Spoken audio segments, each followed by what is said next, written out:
মনে হচ্ছে রিকোয়েস্টে আসছে। আমি একটু শুরু থেকে বলার চেষ্টা করি যে কটা মনে পড়বে, কারণ আচ্ছা বেশ, এখান থেকে শুনতে পেয়েছি একটা, যেটা বাকিগুলোর মধ্যে থেকে বুঝতে পেরেছি, ফাটাকেষ্ট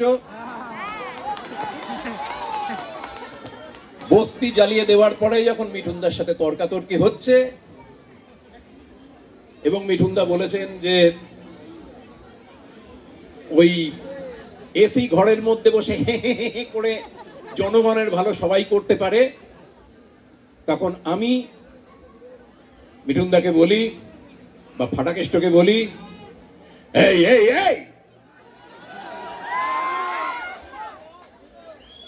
মন্ত্রিত্বটা গুন্ডামি রাখরা নয় যে 5-10টা পেটো মারলি কি 10-12টা লাশ ফেললি অমনি সব সমস্যার সমাধান হয়ে গেল। 7 দিনের জন্য চেয়ারটা ছেড়ে দিচ্ছি, বসে দেখা কি করতে পারিস দেখা। Thank you. কোনো একটা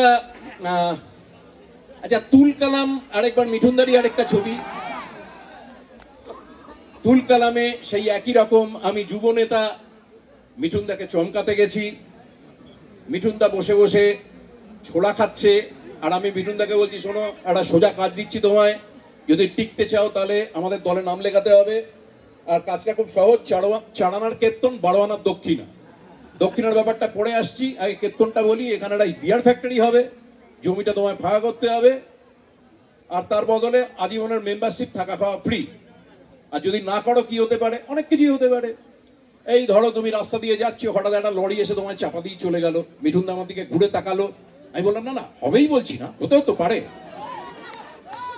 কিংবা ধরো তুমি এই নাসিরের দোকানে বসে চা খাচ্ছ, একজন তোমার পাশে এসে বসলো, তারপর কানের পাশে ঘোড়াটা টেকে নলটা টেনে দিল, মিঠুনদা ঘুরে তাকালো, আমি বলছি না না হবেই বলছি না, হতেই তো পারে। আপনারা সাক্ষী, আমি শুধু এটুকুই বলেছিলাম, মিঠুনদা এর পরে আমায় কি কেলালো।